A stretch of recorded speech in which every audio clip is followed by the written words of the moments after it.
Welcome everybody to Big Ben and Ty Sports Cave. Ty is on vacation with his family, so we decided to have a special show today. And if you look over there, that's my good friend Jason Willhite. He's wanting to become governor for Illinois, which I would vote for him. And if you want to do that, just sign in Jason Willhite with the last name right there. So, but anyway, that's not why we came on the show. Uh,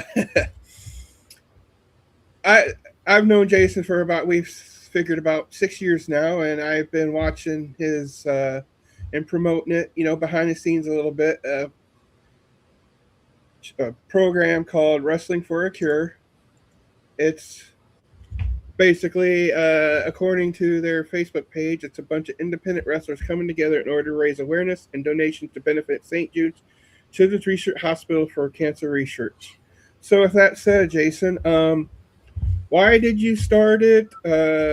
What are your plans so far and future plans for Wrestling for a Cure? Well, when I first got started with it, I got back from the Marines, and when you get back from a life that you're basically being dictated everything. You're told when to get up, when to eat, when to shower. I mean, everything's in control. So when you transition back to civilian life, they really don't have any words of wisdom to kind of do that.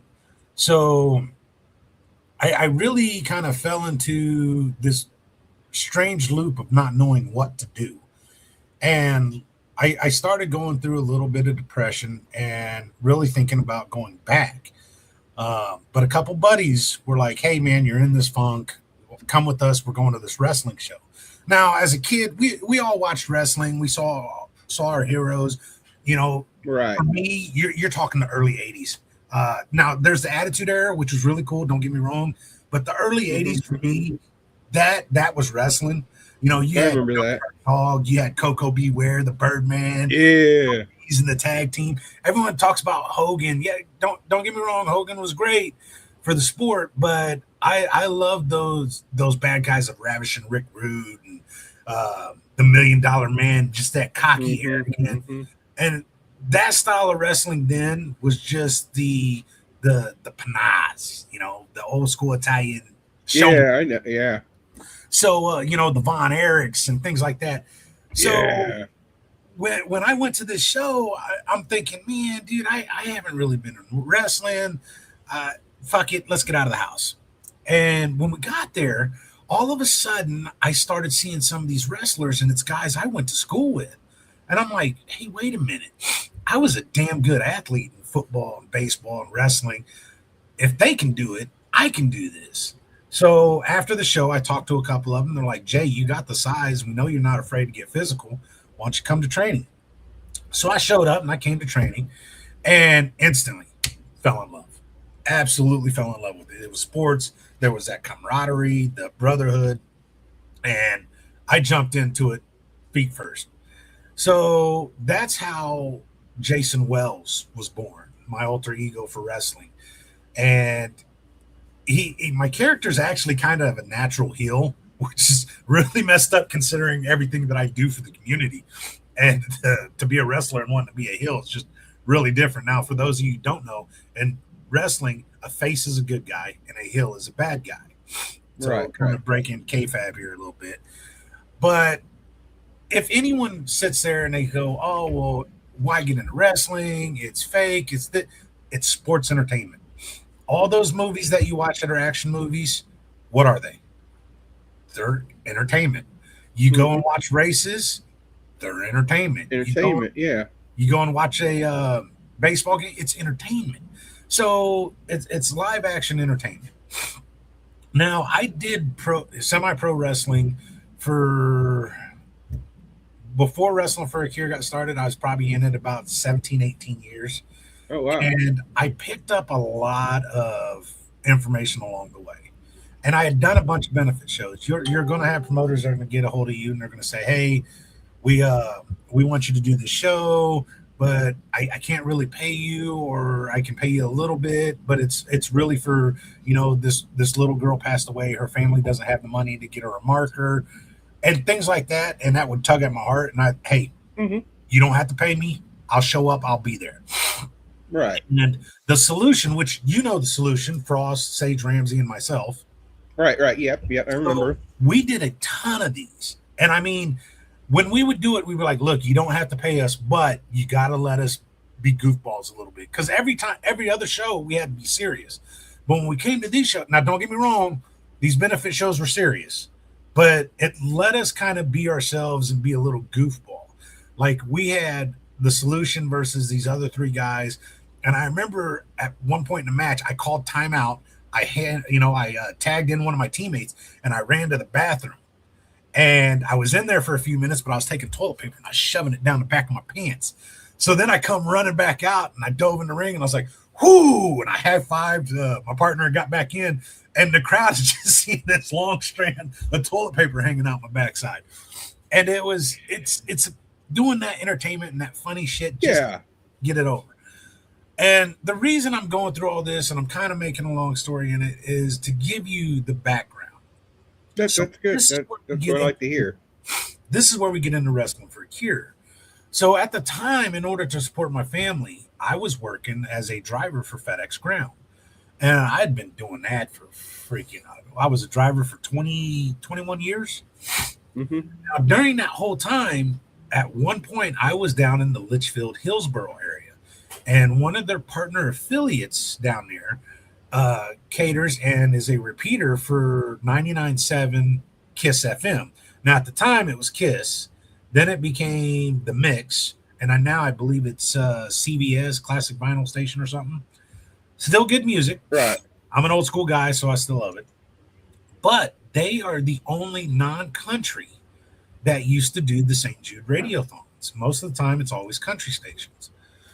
So when I was down there, all of a sudden, and they do it for 2 days, I was listening to the St. Jude radio. I'd heard about St. Jude. I knew kind of what they did. It was for kids with cancer, but I didn't know the full details of what they did. And what I mean by that is the families that go down there, they never see a bill from St. Jude. So if a doctor recommends and say, hey, there's nothing we can do, you need to go to St. Jude, you get down there, the only criteria is you're under 18, you're a child, and they'll fight for you. That's it. That's really cool. So they started playing these stories of, some of the good stories where the kids make it. Unfortunately, there's some that don't. And as I'm listening to these stories all day long, they're tugging on me. I had two little cousins, and this was at separate times, and this is before this ever happened, that had cancer. Now, luckily for my family, cancer does run into it. That's not the lucky part. But those two young cousins, they caught it early enough where they were able to treat it, and they survived. Now, at the time when I first heard this, because Wrestling for a Cure is now 10 seasons in. 10 seasons in, I can't speak. That was our 10th season we just did last weekend. And, my kids were younger. And I kept thinking, man, I'm a strong guy. I've been through a lot in life. And I've stood up for everything life has thrown at me. But am I strong enough if a doctor walked into the room and my kid was sick and go, hey, we know what's wrong. Your kid has cancer. Ask yourself that question. Everyone that watches this and watches this later, seriously, ask yourself this question. What would you do, and would you be strong enough for your child if a doctor come walking in after they've been sick and said, hey, we know what's wrong. Your kid has cancer. Mm-hmm. I can't give an honest answer to that. I would like to say, neither can I. Yeah, I would like to say, oh, absolutely. I'll find a way. I do believe I'll find a way, but can you, that gut punch right there, can you seriously say that you can handle it without freaking out or dropping to a knee or immediately, panicking? I can't say. I don't know. So all of a sudden the gears started going. It's like, I've done a bunch of benefit shows. I know I can do something different because they talked about their Partners in Hope. And their Partner in Hope program with St. Jude is someone who donates monthly of at least $20 a month. And a lot of people go, hey, well, what's $20 do? Because $20 in the medical field, let's all be honest, that is not a lot of money. Not right. But there was one thing that Bonzi radio personality on the local station here. He used to say, a drop turns into a puddle. A puddle being attitude turns into a stream. A stream getting Mm-hmm. attitude turns into a river. A river becomes an ocean. That stuck with me. That really, Mm-hmm. really struck. Yep, I agree. So when you think about it, in order for St. Jude's Hospital to operate, it costs $2.4 million a day. Wow. And that thing is opened because of donations. Their partners in Hope on that alone covers about 60% of the daily operations of that hospital. Oh wow, really? I didn't know that. That's really cool. So the every month donations that come in through people throughout the country and the world, it's because of them that hospital 60% is covered. Now the rest of it is covered through fundraising events where they do their home giveaway, they do their raffles, they do other people that are doing like trivia nights or wrestling for a cure. There are a bunch of other groups out there, and that's where the extra comes in. Now they are a non-profit. So the money that comes in, if they have extra, they're able to set aside so they can keep running. And the way that this is shown is when COVID hit, their fundraising, just like everything else, it was shut down. You couldn't go out, you couldn't do anything. But that Mm-hmm. hospital was able to still operate and run because of that. Because So they had the extra money saved back to where they can. you still have those that are fighting. So, for example, season 4 was COVID year. I And remember that one. yeah, see, that's I think where you came in. So that's where that Yeah. 6 years is. And Right. that year, if you remember, we had to do it online. We didn't have any fans in the building. We were just Right. wrestling, but we were still doing fundraising events. We did challenges where we would get together and video $100 donation, and we'd go through a table. $20, we'd get hit with a kendo stick, shot collar karaoke. I mean, anything that puts us in pain so the kids don't have to, we'll do it. And you're a witness to that. Mm-hmm. Yeah. Oh yeah. I As a matter of helped fact, out and watched some of those. Yeah. I was sitting and I was trying to think of it the other day, and I don't have an exact ballpark, but the stunts that you pulled alone when Tyler came over to your house and whatnot, that's roughly like around $500 you helped raise on a couple of those Oh stunts. yeah, I remember that. Yeah, that was So quite a see, bit. Yeah.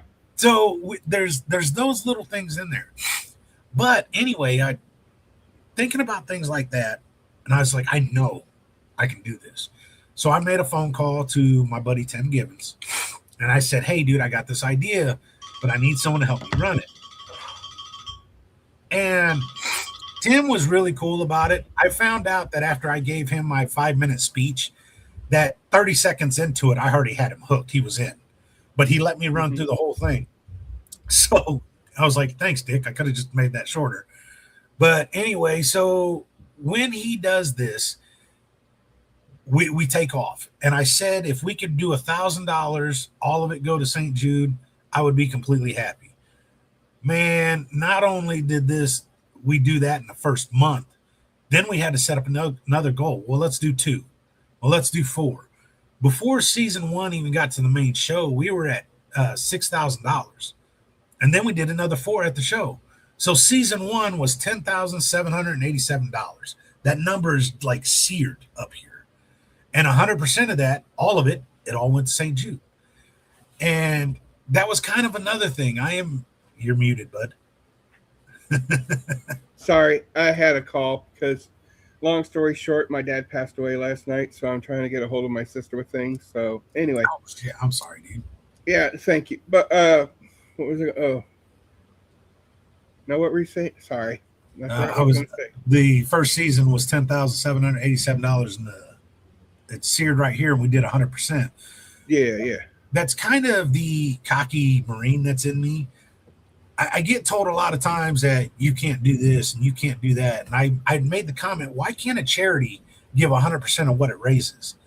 And that was one of the things they said is, well, you got to pay your people. It can never be done. I was like, wait, you're telling me it can't be done? Yeah, it can't be done.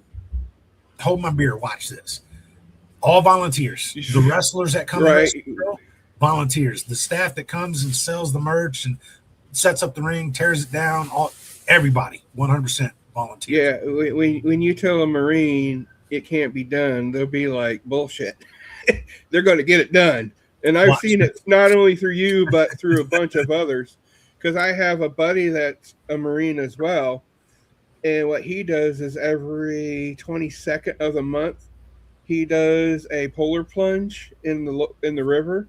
Uh-huh. And it basically promotes how it's the 22 veterans that die every day, 22 a day, yeah. 22 a day, and it's him showing, hey, there's we got to deal with this, and that's what he does. But anyway, that's another place. But that's another thing I like because you hit it, and that's another thing I like about what you guys do is literally every single penny that comes in goes straight to St. Jude. It don't go back to your pocket or anything like that. And that's what I really love about Wrestling for a Cure is that they don't take anything from this. Yeah, it's I'll tell you what, man, I'll be honest. It's tough. It's hard. We do have a main sponsor, MidwestAftermarket.com. Cass Cooper's the owner. Dude is a fabulous guy.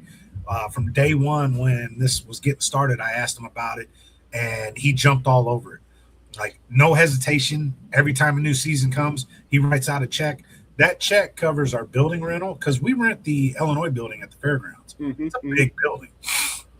And it's also added bonus because it's air conditioned. The first year we were at Kincaid High School, and that gym is not air conditioned. That sucked ass.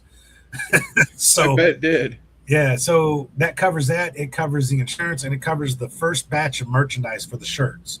After that, man, it's the rest of it is just when we sell the shirt, we take the profits from it, we send that on to St. Jude, and then we replace the shirt. So we're constantly trying to keep going, and we're constantly looking for new sponsors. And then we have some people that come in and, hey, if you announce my Fed or announce this, we'll throw it in there. And it helps out a little bit. But the big kicker is we started coming in with these Feds that started allowing us to sell merchandise at their show. And in doing so, they get a match at Wrestling for a Cure. So it started off as a dream. If we could raise $1,000, we raised damn near 11. And then it was, hey, instead of this being a one-time deal, we can do seasons. And then Wrestling for a Cure was really born. That first year, St. Jude was not really on board with us. And it's not that they didn't support us. It was, there's so many people that come out and say they want to help, and then they disappear. And they have a limited group that reps that can help you. So you kind of have to prove yourself. So after that first season of giving them almost 11 grand, I had a rep reach out to us, and she said, hey, my name's Becca. I'm here to help you in whatever way we can. And that's when we got to use the benefiting St. Jude logo, which you see on that flyer. And all of a sudden, we could reach out to her, and her office is in Peoria. Yeah, benefiting St. Jude Children's Hospital. So you technically have to have written permission to use those. So if anyone is using those and they don't have that permission, it's actually a copyright violation. Right. Now, Becca is so good at her job that she kept getting promoted. And for the longest time, she wouldn't give us up. St. Jude was telling her, hey, you're taking over the entire Midwest. You can't do these individual groups. You have to, hand them off to somebody else. And she argued I found out for 3 years, she argued, would not give us up. That's how much she appreciated everything we did. She watched the pain we went through, the tables we went through, hit with steel chairs, and she just would not leave us. Well, finally, they kind of, hey, you have to really do this, but you can still somewhat be a guidance for them. And she accepted that. So we actually have a new rep. Her name is Megan. Megan's been with us a couple years. Sweetheart of a lady. She there for us at our beck and call anytime we need it. But over the years, our first 3 years, like I said, just under 11 grand for the first year, 15,000 for the second year. Now pay attention to that number. That's a huge number. And 12,000 for the third year. Now, our fourth year, and we change our shirt colors every year, we went blue and gold because I was going my old high school colors. Right. And we had actually worked a deal with the Fed up in Joliet, Illinois. And we were going to do a spring show up there. And it was going to be a car cruise for the morning, we were going to have a wiffle ball tournament. We were going to have a bags tournament. We were going to have a wrestling show. And then we were going to have a little carnival after the show. This was literally going to be an all-day event to cater to every single person out there. So our goal was in that one event, we were going to beat the first 3 seasons combined. And this is where COVID said, hold my beer, and ruined the whole. I remember that. Oh, dude, that hurt so bad. And then the restaurants that we used to partner with, trying to get them back in line, which I get it. They were limited in seating and how they could do things. It was just really impossible to do.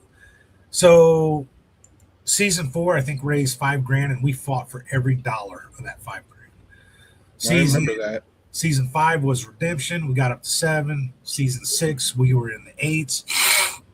And then we finally started breaking $10,000 again. Last year, we did 15,300, which was our greatest season ever. Oh, nice. This year, I am proud to announce that season 10, and this is the first time I've actually said it, I haven't told anybody else, we set a record, and we did 17,000. Nice. That's awesome. That's so cool. So you are the first place that's been announced that we did 17,000. Nice. 17,000. That's awesome. So if you take all 10 seasons, you add them all up, the brand new grand total that Wrestling for a Cure has raised for St. Jude, and every penny went to St. Jude, is $110,386. Nice. That's awesome. Yeah. I'm tired.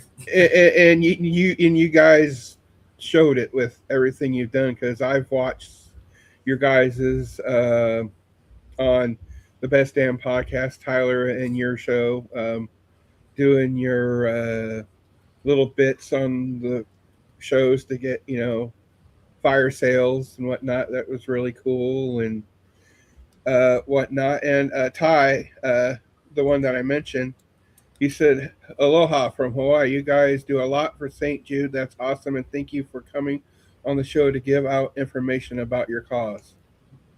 Glad to be here. Thanks for having me. Yeah, it's awesome. So, over 17,000 this year for your record, over 110,000 total for all 10 seasons. What are future goals, if you don't mind? The future goals. So along the way, we've set goals, and we've constantly have been breaking goals, been breaking records. But there's this one goal that has eluded me since I dreamed about it in season 4. So that tells you, season 4, I had the ambition for it, and I haven't hit it yet. And that's 20,000 in a season. There are times where we started off really slow in a season, and then we've exploded at the end and had a chance, come up short. Then there's times where we've come out of the gate swinging and just real heavy, and then we slow down and we don't really get back to momentum. So the main goal that I have right now is 20 grand in a season. Now, personally, when it's all said and done, if I can grow this to somehow raise $2.4 million, dude, that's bragging rights. Can you imagine that? To sit there and say, we raised $2.4 million, we were able to keep that hospital open for a day. That's right. And as a I agree. I brag too, Right? As a stubborn jarhead, dude, that's cockiness right there. I gotta. But anybody can check us out if they want to. We don't do the old school websites. Social media has kind of killed all that. If you want to look us up, we're on Facebook. It's about the only social media that we really regularly do. We do have some others, but we're not really on it. But you can see us at Wrestling for a Cure on 17 on Facebook. And that's just because 17 was the year that we started. On there, you'll find our events that we have coming up. And pinned at the top, you'll also find an online link. You can still donate to that, even though season 10 is over. And it would actually help boost the season total even more. Is there a legit shot of maybe getting up to 20? Yeah, sure. Why not? But Right. Every little bit helps. And again, if you see us out somewhere and you want to make a donation, $5, a dollar, $100 would be great. But I don't care what it is. Every little bit helps. And even if it's just the change, we had a quote back in season 4: "Give change to make a change." It made sense. It In again. fact, I've donated a couple times, like a 5 and a 10 spot here or there, and I mean, like you said, that even that little bit will be a trickle effect to people be like, oh, well, if he can do that with his situation, then I can do it with my situation. And then another person will see that. And like you said, it's that ripple effect that'll get the money rolling in for the kids. The drop into a puddle, puddle into a stream, stream to a river, river, ocean. Yeah. Danny Thomas, the founder of St. Jude, actually had a great quote once. And it said, "I would rather have 1,000,000 people give $1 than one person give $1,000,000." Mm-hmm. And if you think about that statement, that's a great statement, because Right. if 1,000,000 people give $1, that's 1,000,000 people that know about it. If one person gives 1,000,000, you're still at the same, but that's only one person. Because that million people can also tell each another million people, which will be 10 million people, and those 10 million people will tell another 10 million people, and that can be 100 million people. And yeah, so I get that quote. That makes total sense. I've done personal challenges to people out there and be like, hey, man, I'm not saying you have to, but share the link and just get one family member to donate $5. Get one friend to donate $5. Just get somebody. And if you do, we'll work out a deal. And, my guys that get in the Rumble, most of the time they actually get fans that make a donation of $10 for them to be in the Rumble. Exactly, Ty. It doesn't matter how much you do, because any money still makes a change and it helps the kids. So, yeah. Look, I'm going to be honest. That $10,386 that we've raised so far, most of that has come from $5 and $10 donations of us doing shot collar karaoke, being hit with a kendo stick, and small little things like that. Look, we have taken the TENS unit. In case you don't know what that is, it's a little device that's connected to these progs that you put on. And for $10, you could ask us a question. If we got it wrong, we got shocked. And it's that little bit of donation, that's what's raised the most money for us. Do you have that linked for people to use that we can post? Yeah. I don't know if you can post on our chat room or not, but just let me know and then I'll post it. That way people can still do it until the new season and hopefully get a little bit more in. But yeah, like I said, I really supported it for that long, and I figure since I have a platform that's different than what you guys do at the Best Damn Podcast, which it's another cool show, everybody. They do serious stuff, they do funny stuff. I just sent it. Yep, thank you. I got it. And Jason, once a week, you do a story about someone in the military, about how they're badasses. Oh yeah, those are really cool. I love hearing those. Military moments in history. Yes, those are really cool. I love hearing that. They do, like I say, they do weird stories, and just it's a really cool show, guys. So if you're into that as well as racing and hockey, then go to that show. But that's not why we came on. So anything else you'd like to say about it? We got some ideas for season 10 or 11. Nothing really set in stone. About the only real big surprise that I can say that 100% is happening is the Wrestling for a Cure logo that we've had for 10 years is going to be retired, and we're going to come out with a new one. Kind of think of it as, in pro wrestling, we like to think of 10-year gaps as generations, and it's the new age. So, what it'll exactly look like, that's a surprise that we'll release later. But I am very excited about that. Awesome, awesome.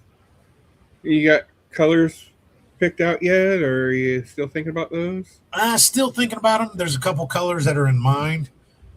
One of, if you know the construction crews that have the orange and green, Mm-hmm. we've already done the orange, so we're looking at doing possibly the green. There's somebody had mentioned tie dyed, which I thought was cool, but if you do something like that, you would kind of have to do like the glow in the dark ink, I think, to make it pop. Right, right. And then the other was a possible teal, but I don't know yet. I think if it was the neon green, I would for sure myself definitely get that one. 'Cause that's my favorite is neon green. So I mean, I'd still buy a shirt regardless, but Yeah, the pinks went really well, especially when we did the black light. This was oh the really? first time that black light was introduced. As a matter of, I don't know if I have a shirt down here. Damn it! No, I don't. This year was pink, but that pirate theme, because we went with X marks the spot. Mm-hmm. That whole thing glows in the dark Oh, under black nice. light, and that was the big kicker. Matter of fact, let me see if I can find that, and I'll share that with you as well. But yeah, it was a nice little surprise. And when wrestlers came out towards the end, we turned off the lights, hit the black light, and they were just all glowing as they got in there. Ah, that sounds really cool. Ty says, "Thank you again for coming on, and we'd love to have you on again to give updates and promote again." So yeah, when the new season starts, let me know, and we'll have you come on again. So that way we can promote, talk about that, and then get a link. Because didn't for a while there was a link for the link, like I can like someone can have a link and they'll use that and then they'll get the money up, but it still goes to the same spot or something Oh like yeah, that. we still do that. That's that same style. So it'll all be connected under Wrestling for a Cure, and it'll say season 11. But then each individual person can go on there and make their own individual link that's attached to that team link. So then Mm-hmm. you can do it for the uh, Big Ben Barry and Ty Sports Sports Cave. Cave. Yeah, Yeah. you can do it just like the boys. They're our tag champs. They actually did it, and it says the boys wrestling for a cure season 10, and it still has a main group that it goes to that it's attached to. Nice, nice. Uh, I sent you that glow in the dark. do what? I sent you that link so it shows you what the shirt does under black light. Oh, okay, gotcha. Let me look it up real quick. My thing always is super slow. Not intentional.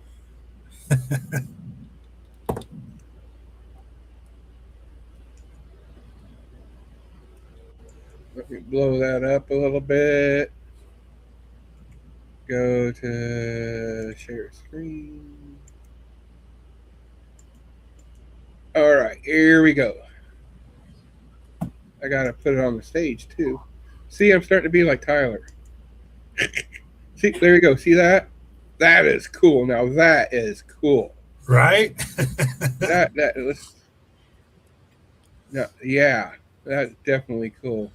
So you could keep the shirt and go to the club afterwards, or in this sense that when they were walking around the ring, we had those black lights in the four corners. As soon as they walked in front of Mm-hmm. it, the whole thing just glued. It was amazing. Glowed and everything. Yeah, yeah. Let's see. Hopefully, I can make it to that show's only 7 a.m. in Hawaii, so kids are not just waking up and busy morning swimming with the dolphins today. That's cool. I'd rather be swimming with the Yeah, dolphins. it right. So, everybody, it sounds again. Anything else you want to mention or anything promote, uh, whatnot? for Wrestling for a Cure and or the Best Damn Podcast or anything? Yeah. A life lesson. I like to do these on the show every now and then, but remember, 100 years may seem like forever, but this planet is millions of years old. So it's literally a blip on the radar for whatever you do. So 10 years down the road after you're gone, some friends will remember you, those that were truly closest. Another 20 years down the road, everything that you used to own would be gone, thrown away, or sold off. So the truth is every one of us, how much of a legacy do you really leave? Be kind to each other, regardless what you may feel. And no matter how bad someone may have pissed you off, remember, true enemies are enemies, but those that are in between still could be your greatest allies. Right. Don't give up so quickly. Keep faith, keep pushing, and leave a legacy of kindness. All right. Awesome. Thank you very much. That was really cool. Again, everybody, the links and everything will be on for Wrestling for a Cure will be on Big Ben and Ty's Sports Cave, and also the link to donate for season 10 is going to be up there. So that way you can donate to that. And again, thanks for coming on. Thanks for letting everybody know. And we'll definitely be doing this again when season 11 starts. And you can get that. And I can see it. I can bet you're going to get that 20,000. Oh God, I hope so. That'd be really cool. Super cool. So again, Big Ben, thanks Jason for coming on. Ty's, again, as you've seen, is on vacation. Swimming with dolphins. Lucky bastard. Swimming with dolphins. And we'll see y'all next time.